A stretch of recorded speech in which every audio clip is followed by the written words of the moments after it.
जय हिंद दोस्तों, स्वागत है आपका अपने YouTube channel big student life में। दोस्तों, हम लोग सामान्य अध्ययन यानी कि हम लोग बिहार दरोगा के प्रीलिम्स के लिए सामान्य अध्ययन के सेट को कवर कर रहे हैं। ये सारे सेट हम लोग एडिटोरिया के बुक से ले रहे हैं। एक एक करके हम लोग डेली सेट वाइज प्रैक्टिस करेंगे। आज का जो हमारा सेट है वो है 7वां सेट। तो चलिए स्टार्ट करते हैं आज के क्वेश्चन से। आज का पहला क्वेश्चन है, जैमिनीय उपनिषद किस वेद से संबंधित है? इसका आंसर हो जाएगा ऑप्शन नंबर बी, सामवेद। दोस्तों, छंदोग्य एवं जैमिनीय सामवेद के उपनिषद है। सामवेद को भारतीय संगीत का जनक माना जाता है। इस वेद में कुल 1875 जो हैं वो रचनाएं हैं।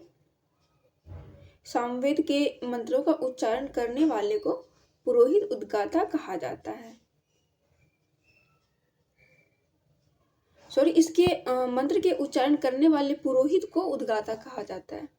आगे, गौतमी बलश्री का संबंध किस अभिलेख से है? इसका आंसर हो जाएगा ऑप्शन नंबर डी, नासिक अभिलेख।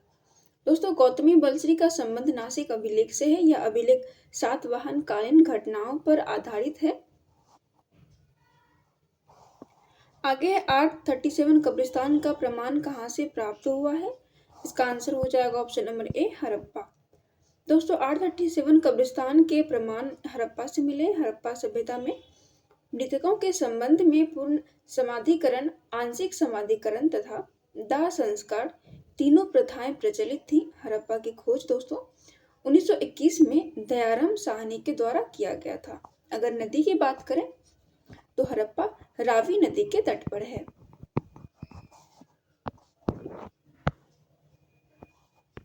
आगे, उत्तर वैदिक काल में हल को किस नाम से जाना जाता था? इसका आंसर हो जाएगा ऑप्शन नंबर बी, सीर। दोस्तों, उत्तर वैदिक काल में हल को सीर तथा कृषि भूमि को सीता कहा जाता था। इस काल की जानकारी हमें सामवेद, यजुर्वेद तथा अथर्ववेद में मिलती है। आगे, दिल्ली सल्तनत के किस शासक ने अपने दरबार में न्याय का घंटा लगवाया था? इसका आंसर हो जाएगा दोस्तों ऑप्शन नंबर सी, इल्तुतमिश। आगे है, 1857 की क्रांति से संबंधित पुस्तक द ग्रेट रिबेलियन के लेखक कौन है? इसका आंसर हो जाएगा option number B, Ashok Mehta. आगे, अखिल भारतीय साम्यवादी दल की स्थापना कब की गई? इसका आंसर हो जाएगा ऑप्शन नंबर डी, 1925 ईस्वी में। अखिल भारतीय साम्यवादी दल की स्थापना 1925 में M.N. राय के प्रयास एवं सत्यभक्त के नेतृत्व में किया गया था।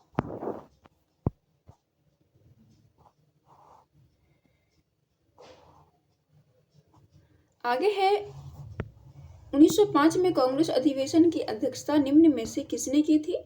इसका आंसर हो जाएगा option number B, Gopal Krishna Gokhale. दोस्तों, 1905 ईस्वी में कांग्रेस अधिवेशन की अध्यक्षता गोपाल कृष्ण गोखले के द्वारा किया गया था।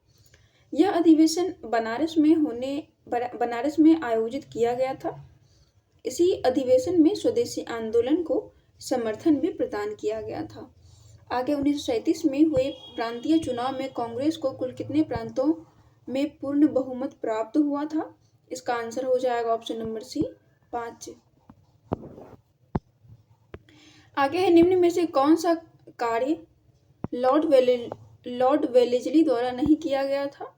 इसका आंसर हो जाएगा ऑप्शन नंबर डी,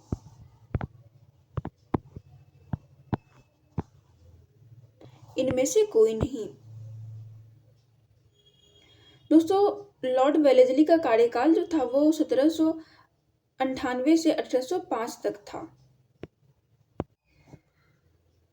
आगे है, गंडमक की संधि के साथ किस युद्ध की समाप्ति हुई थी? इसका आंसर हो जाएगा ऑप्शन नंबर सी, द्वितीय आंग्ल अफगान युद्ध। दोस्तों, द्वितीय आंग्ल अफगान युद्ध 1878 से 80 के बीच में हुआ था।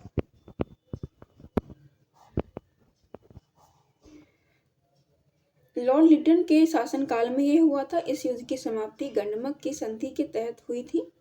इस संधि के बाद अंग्रेजों का वर्चस्व अफगानिस्तान में स्थापित हो गया था। आगे बिहार में लोटा विद्रोह किस स्थान पर हुआ था? इसका आंसर हो जाएगा ऑप्शन नंबर ए मुजफ्फरपुर। दोस्तों लोटा विद्रोह 1856 में मुजफ्फरपुर में हुआ था। यहाँ जेल के कैदियों ने पीतल के लोटा के स्थान पर मिट्टी का लोटा दिए जाने का विरोध किया था। अगला क्वेश्चन है, नेहरू रिपोर्ट तैयार करने वाली कमेटी के सदस्यों में निम्न में से कौन शामिल नहीं था? इसका आंसर हो जाएगा option number see Annie Besant. अगला क्वेश्चन है, निम्न में से किसे आधुनिक भारत का प्रथम राष्ट्रवादी कवि माना जाता है? इसका आंसर हो जाएगा option number D Vivian Derozio. आगे है, बाल गंगाधर तिलक द्वारा गीता रहस्य नामक पुस्तक की रचना कहाँ की गई थी? इसका आंसर हो जाएगा ऑप्शन नंबर डी मांडले।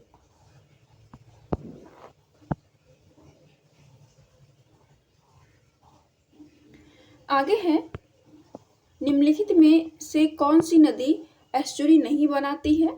इसका आंसर हो जाएगा ऑप्शन नंबर डी महानदी।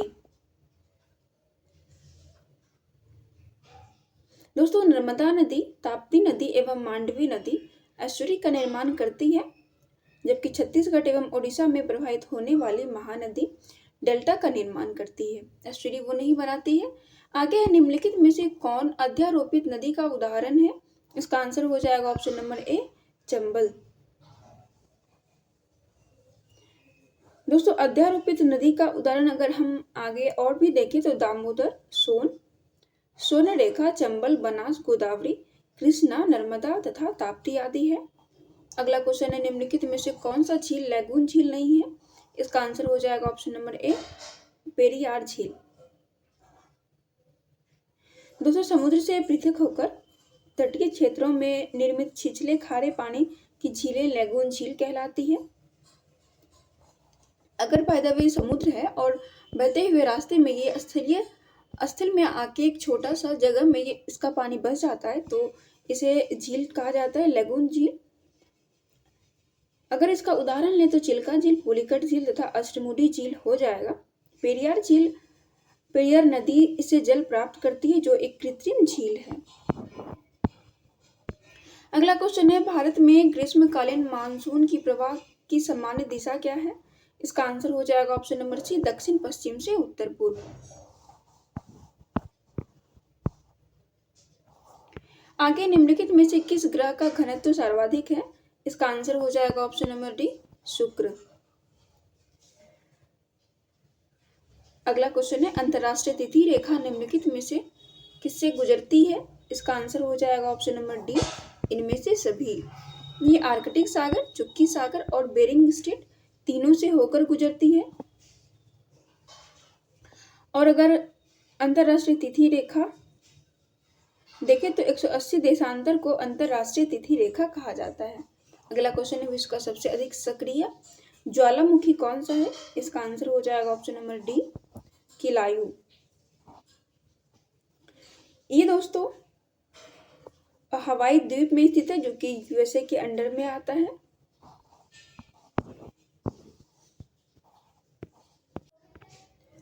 अगला क्वेश्चन है, निम्नलिखित में से किस महाद्वीप को the land of golden please कहा जाता है? इसका आंसर हो जाएगा ऑप्शन नंबर डी ऑस्ट्रेलिया।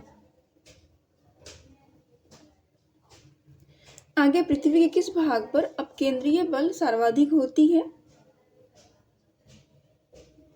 इसका आंसर हो जाएगा ऑप्शन नंबर ए विषुवत रेखा पर। दोस्तों विषुवत रेखा पर पृथ्वी के घूर्णन का वेग सबसे अधिक होता है, जिससे यहाँ पर अपकेंद्रीय बल सर्वाधिक होती है, जो वायु को पृथ्वी के पृष्ठ से परे धकेलती है। इसके कारण भी यहाँ पर वायु दाब कम होता है। अगला प्रश्न है, भारत का पहला तटवर्ती इस्पात कारखाना कहाँ लगाया गया? इसका आंसर हो जाएगा दोस्तों option number B Andhra Pradesh. दोस्तों भारत का पहला तटवर्ती इस्पात कारखाना विशाखापत्तनम में जो कि आंध्र प्रदेश में लगाया गया। देश का पहला लौह इस्पात कारखाना जो है वो 1874 ईस्वी में बराकर नदी के किनारे कुल्टी यानी कि पश्चिम बंगाल में लगाया गया था। आगे है, स्वामीनाथन समिति का संबंध किससे है? इसका आंसर हो जाएगा ऑप्शन नंबर बी जनसंख्या नीति से। आगे भारतीय लघु उद्योग विकास बैंक SIDBI की स्थापना कब की गई थी? इसका आंसर हो जाएगा ऑप्शन नंबर बी, अप्रैल 1990। आगे है ऐसी स्थिति जिसमें मुद्रा स्फीति तथा मंदी दोनों ही स्थितियां साथ साथ बनी रहे, क्या कहलाती है? इसका आंसर हो जाएगा ऑप्शन नंबर सी, स्टैगफ्लेशन।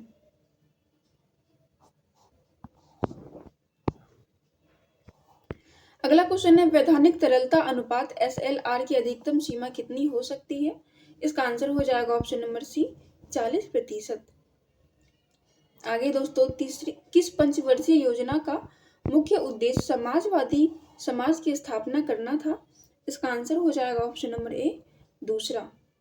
दोस्तों दूसरा पंचवर्षीय योजना का जो कार्यकाल था वो 1956 से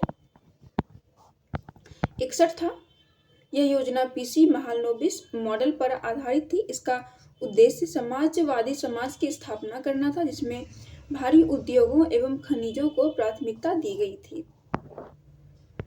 आगे है पथकर एवं विद्युत कर की सूची का विषय है। इसका आंसर हो जाएगा ऑप्शन नंबर बी, राज्य सूचिका।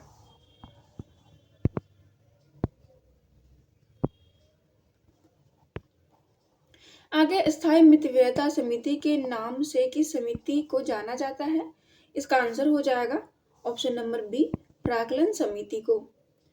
स्वतंत्रता के बाद पहली बार प्राक्कलन समिति की स्थापना जॉन मथाई की सिफारिश पर 1950 ईस्वी में की गई थी। इसमें कुल 30 सदस्य होते हैं जो केवल लोकसभा के ही होते हैं। इस समिति को स्थायी मितव्ययता समिति का उपनाम भी दिया गया है, इस नाम से भी इसे जाना जाता है।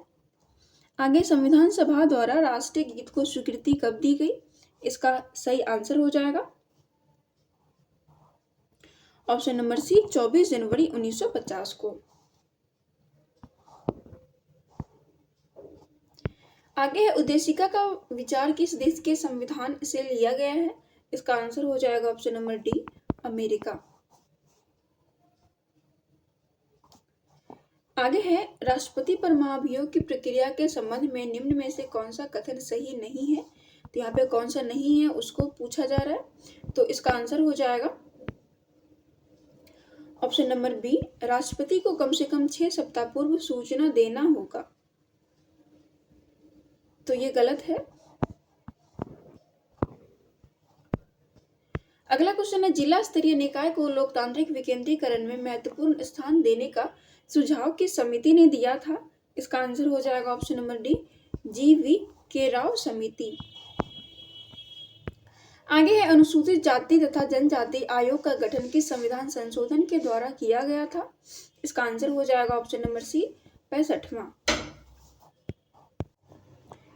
नेक्स्ट है निम्न में से कौन सा एक शास्त्रीय भाषा नहीं है? इसका आंसर हो जाएगा ऑप्शन नंबर बी, बांग्ला।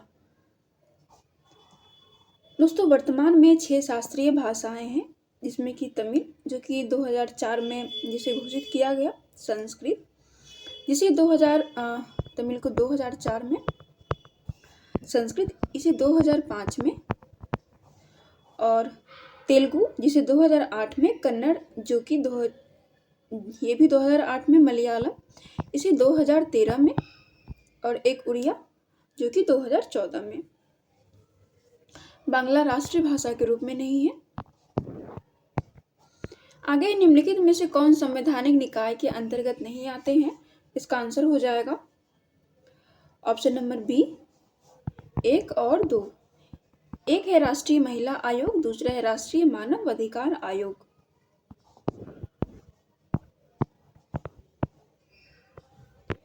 अगला क्वेश्चन है राज्य विधानसभा के निर्वाचन का संचालन कौन करता है? इसका आंसर हो जाएगा ऑप्शन नंबर बी, भारत का निर्वाचन आयोग।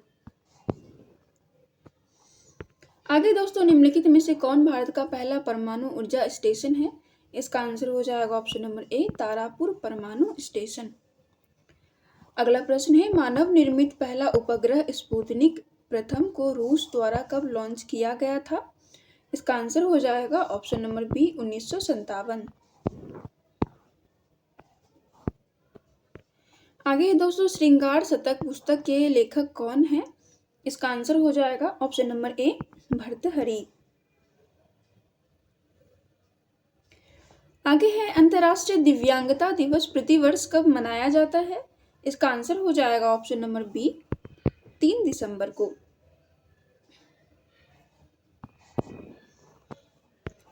आगे है नहरों का देश नाम से किसे जाना जाता है, यानी कि किस देश को नहरों के देश के नाम से जाना जाता है? इसका आंसर हो जाएगा ऑप्शन नंबर बी पाकिस्तान। अगर बांग्लादेश की बात करें तो बांग्लादेश को दोस्तों नदियों का देश कहा जाता है। आगे है निम्नलिखित में से कौन सा राष्ट्रीय उद्यान छत्तीसगढ़ में स्थित नहीं है? इसका आंसर हो जाएगा ऑप्शन नंबर सी मुकुरथी। दोस्तों इंद्रावती, कांगेर घाटी तथा गुरु घासीदास राष्ट्रीय उद्यान छत्तीसगढ़ में है। मुकुरथी जो राष्ट्रीय उद्यान है ये तमिलनाडु में स्थित है।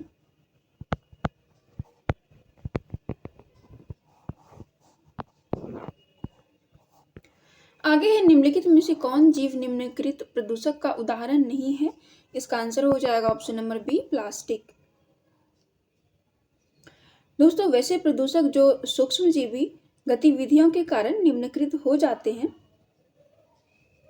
उसे जैव निम्नकृत प्रदूषक कहा जाता है। प्लास्टिक जैव और निम्नलिखित प्रदूषक का उदाहरण है। आगे है वायु प्रदूषण अधिनियम यानी कि रोकथाम एवं नियंत्रण अधिनियम किस वर्ष पारित किया गया था? इसका आंसर हो जाएगा ऑप्शन नंबर सी 1981 में। अगला क्वेश्चन है भूतापीय ऊर्जा से संबंधित क्षेत्र भूगा घाटी कहाँ स्थित है? तो इसका आंसर हो जाएगा ऑप्शन नंबर ए लद्दाख में। आगे है सोनारा 64 किस फसल की प्रमुख किस्म है? इसका आंसर हो जाएगा ऑप्शन नंबर बी गेहूं। आगे दोस्तों जब दो अस्थियां आपस में एक दूसरे से जुड़ी होती है तो उसे क्या कहते हैं?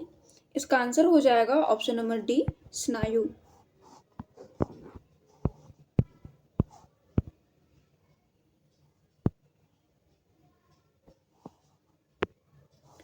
आगे दोस्तों निम्न में से कौन सा उपार्जित लक्षण है?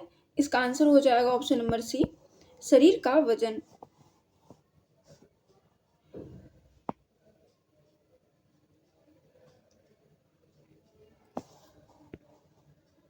दोस्तों वे लक्षण जो बाह्य वातावरण में रहन सहन के पश्चात प्राप्त होता है उसे उपार्जित लक्षण कहा जाता है, जबकि किसी जीव के वे लक्षण जो उसके माता अथवा पिता से जन्म के साथ ही मिलते हैं उन्हें आनुवांशिक कहा जाता है। तो जैसे शरीर का वजन बढ़ना इत्यादि ये सारी घटना उपार्जित लक्षण हैं क्योंकि ये बाहरी वातावरण से प्रभावित होते हैं। आगे इंसुलिन हार्मोन में पॉलीपेप्टाइड श्रृंखलाएं किस बंध द्वारा जुड़ी होती है?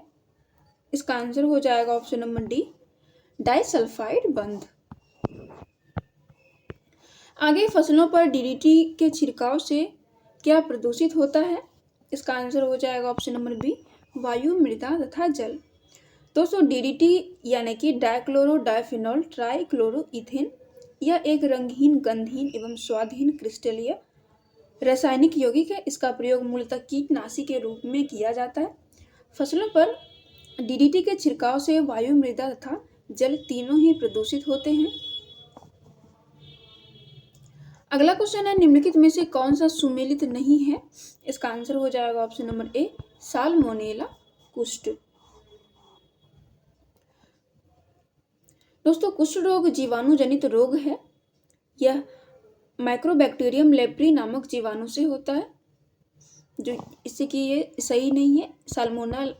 साल्मोनेला यहाँ पे दिया हुआ है। आगे है निम्न में से कौन अंडा देने वाला स्तनधारी है? इसका आंसर हो जाएगा ऑप्शन नंबर ए एडिक नाम। आगे मानव शरीर में पाचन का अधिकांश भाग किस अंग में संपन्न होता है? इसका आंसर हो जाएगा ऑप्शन नंबर सी छोटी आंत। आगे दोस्तों किस प्रकार के कोशिका विभाजन में गुणसूत्रों के बीच आनुवांशिक पदार्थों का आदान प्रदान होता है? इसका आंसर हो जाएगा ऑप्शन नंबर बी अर्धसूत्री।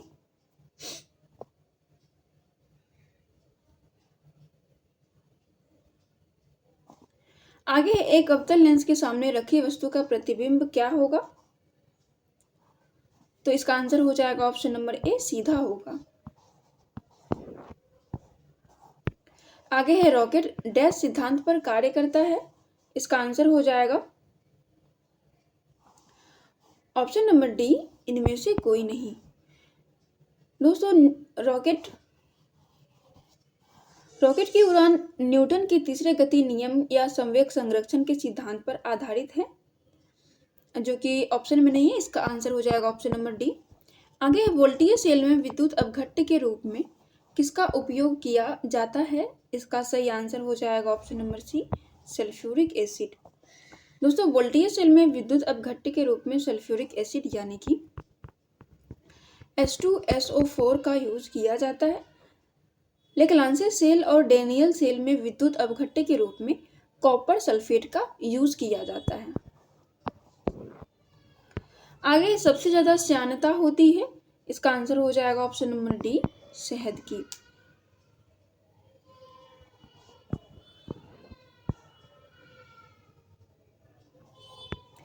अगला क्वेश्चन है आधुनिक आवर्त सारणी के 5वें आवर्त में कुल कितनी संख्या है कुल तत्वों की? इसका आंसर हो जाएगा ऑप्शन नंबर डी, 18।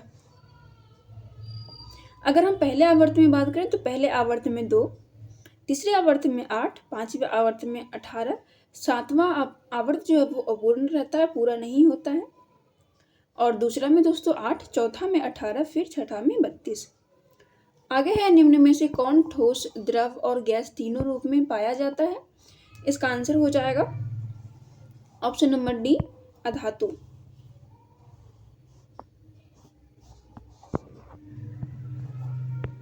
अगला क्वेश्चन है निम्नलिखित में से कौन सा एक रेडियो एक्टिव तत्व नहीं है? तो इसका आंसर हो जाएगा ऑप्शन नंबर बी, टाइटेनियम।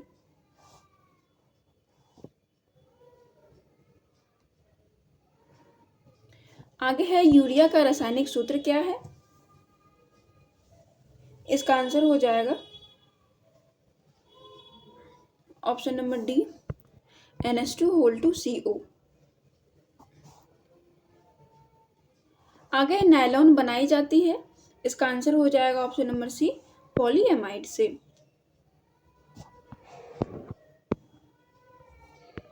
आगे दोस्तों ध्वनि तरंग के संबंध में क्या गलत है? इसका आंसर हो जाएगा ऑप्शन नंबर ए, ध्वनि का चाल निर्वात में 3 × 10⁸ मीटर पर सेकेंड होता है।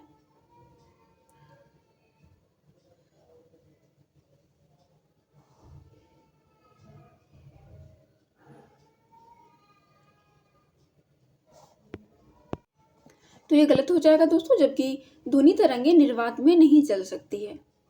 आगे है एक विद्युत जनित्र यानी कि जनरेटर रूपांतरित करता है। इसका आंसर हो जाएगा ऑप्शन नंबर डी, यांत्रिक ऊर्जा को विद्युत ऊर्जा में। आगे दोस्तों निम्न में से कौन सा मूल मात्रक नहीं है? तो इसका आंसर हो जाएगा ऑप्शन नंबर डी, ओम।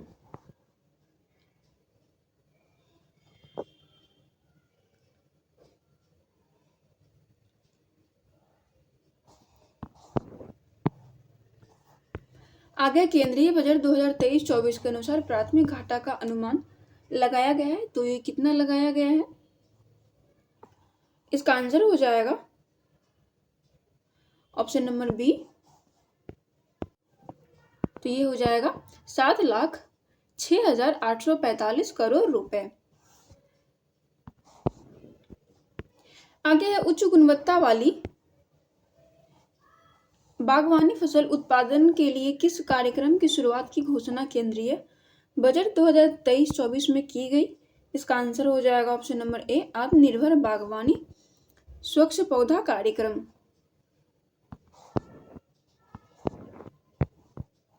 आगे आर्थिक समीक्षा 2022-23 के अनुसार विश्व में दूध उत्पादन में भारत का कौन सा स्थान है?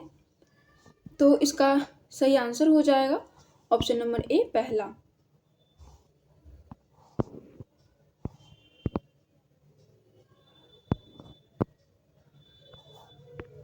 आगे आर्थिक समीक्षा 2022-23 के अनुसार दिसंबर 2022 के अंत तक भारत का विदेशी मुद्रा भंडार कितना बिलियन अमेरिकी डॉलर रहा?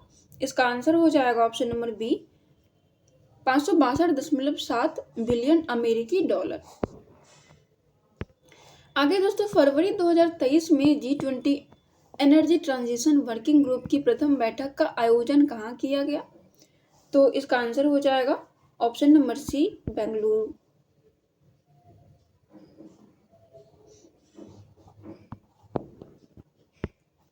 आगे है किस केंद्रीय मंत्रालय ने 2022 में युवा 2.0 योजना का शुभारंभ किया? इसका आंसर हो जाएगा ऑप्शन नंबर ए, शिक्षा मंत्रालय।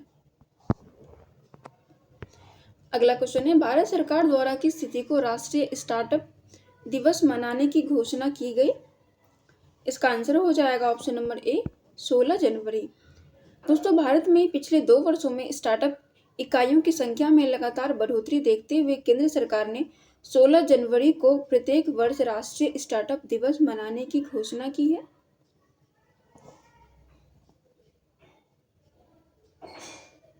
अगर हम बाकी के डेट यानी कि 23 जनवरी की बात करें, 23 जनवरी को पराक्रम दिवस, 26 दिसंबर को वीर बाल दिवस और 14 अगस्त को विभाजन विभीषिका स्मृति दिवस मनाया जाता है। आगे दोस्तों निम्नलिखित में से कौन सा ऑपरेशन रेलवे सुरक्षा बल द्वारा शुरू किया गया? इसका आंसर हो जाएगा ऑप्शन नंबर डी, इनमें से सभी।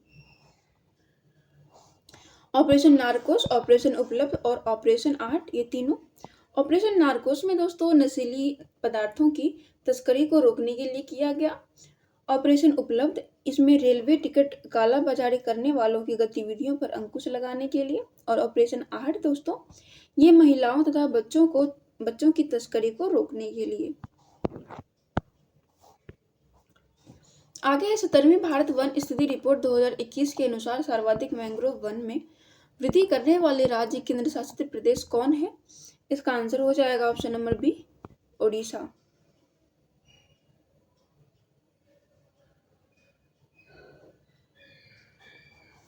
आगे बढ़ते हैं। आगे निम्नलिखित में से किस समुद्री तट को 2022 में ब्लू फ्लैग लिस्ट में शामिल किया गया? इसका आंसर हो जाएगा ऑप्शन नंबर ए, कदमत समुद्री तट।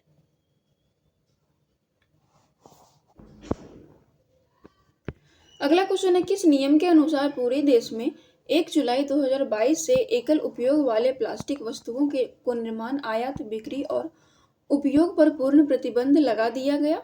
इसका आंसर हो जाएगा ऑप्शन नंबर सी, प्लास्टिक अपशिष्ट प्रबंधन संशोधन अधिनियम 2021। दोस्तों प्लास्टिक अपशिष्ट प्रबंधन संशोधन अधिनियम 2021, जिसे 12 अगस्त 2021 को अधिसूचित किया गया, इस नियम के अनुसार पूरे देश में 1 जुलाई 2022 से एकल उपयोग वाले प्लास्टिक वस्तुओं को निर्माण, आयात, बिक्री एवं उपयोग पर पूर्ण प्रतिबंध लगा दिया गया। आगे है COP27 सम्मेलन का आयोजन कहाँ किया गया? इसका आंसर हो जाएगा ऑप्शन नंबर ए, मिस्र में।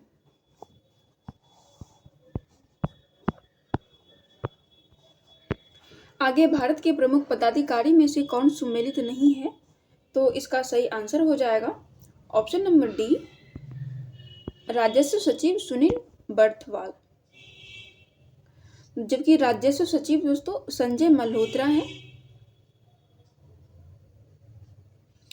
सुनील बर्थवाल ये दोस्तों वाणिज्य सचिव हैं। आगे है विश्व आर्थिक स्वतंत्रता सूचकांक 2022 में भारत का स्थान कौन सा है? इसका आंसर हो जाएगा ऑप्शन नंबर सी, 131वां। अगला क्वेश्चन है राष्ट्रीय बहुआयामी गरीबी सूचकांक 2021 के अनुसार बिहार के कितने प्रतिशत आबादी बहुआयामी के रूप से गरीब है? इसका आंसर हो जाएगा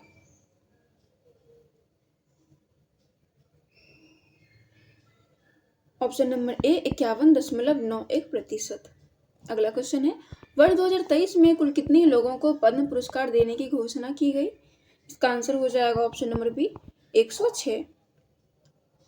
जिसमें दोस्तों पद्म विभूषण 6 को, पद्म भूषण 9 को, पद्मश्री 91 लोगों को दिया गया। जिसमें कि 19 महिलाएं, 2 विदेशी या एनआरआई तथा 7 को मरणोपरांत दिया गया। अगला क्वेश्चन है 68वां राष्ट्रीय फिल्म पुरस्कार 2022 में सर्वश्रेष्ठ फीचर फिल्म पुरस्कार के लिए किस फिल्म को चुना गया?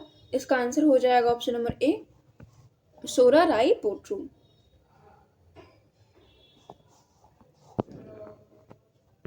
आगे है 17वां प्रवासी भारतीय दिवस सम्मेलन कहाँ आयोजित किया गया?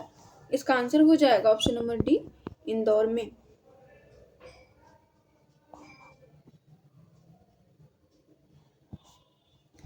आगे दोस्तों नवंबर 2022 में आयोजित 41वां भारत अंतर्राष्ट्रीय व्यापार मेला का आयोजन कहाँ किया गया?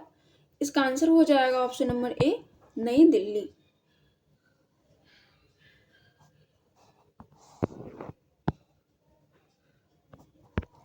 अगला क्वेश्चन है मुख्यमंत्री शिक्षा पुरस्कार योजना किस राज्य की एक प्रमुख योजना है?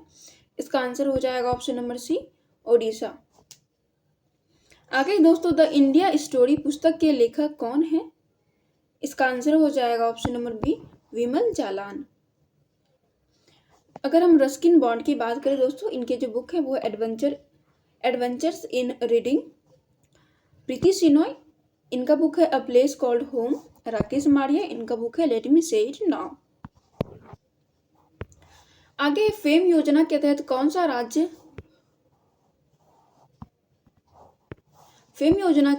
सा राज्य इलेक्ट्रिक वाहन खरीदने वाले राज्य की सूची में सबसे ऊपर है? इसका आंसर हो जाएगा ऑप्शन नंबर डी, महाराष्ट्र।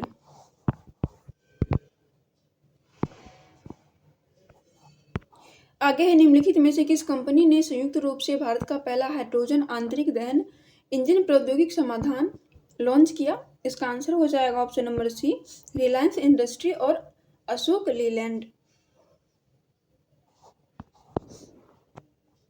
आगे है दुनिया का पहला 3D प्रिंटेड रॉकेट टेरॉन को किसके द्वारा लॉन्च किया गया? इसका आंसर हो जाएगा option number C, Relativity space.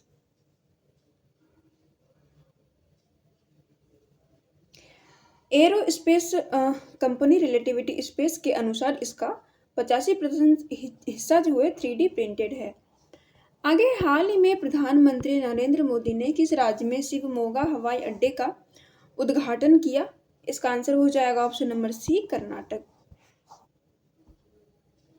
दोस्तों शिवमोगा हवाई अड्डा एक घरेलू हवाई अड्डा है जो कि भारत के कर्नाटक के शिवमोगा शहर में स्थित है। इसे हाल ही में प्रधानमंत्री नरेंद्र मोदी द्वारा उद्घाटन किया गया। अब कुछ क्वेश्चंस मैथ्स या फिर रीजनिंग से आएंगे, तो आप लोग वीडियो के डिस्क्रिप्शन में जाके टेलीग्राम से ज्वाइन कर लीजिएगा। वहाँ के PDF से अपने क्वेश्चंस को सॉल्व करके यहाँ से आंसर्स को मैच कर लीजिएगा। पहला क्वेश्चन है 300 ग्राम चीनी के घोल में 40% चीनी है, इसमें कितने ग्राम चीनी और मिलाई जाए कि नए घोल में चीनी की मात्रा 50% हो जाए? इसका आंसर हो जाएगा ऑप्शन नंबर डी, 60 ग्राम। आगे है यदि a² minus a+1 by a² plus a+1 is equal to 2/3 है तो a+1 बाय a का मान क्या होगा? इसका आंसर हो जाएगा दोस्तों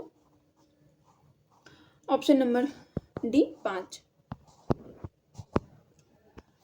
अगला क्वेश्चन है दी गई श्रृंखला में प्रश्न चिन्ह के स्थान पर क्या आएगा, यानी यहाँ क्या आएगा? इसका आंसर हो जाएगा ऑप्शन नंबर बी, 113।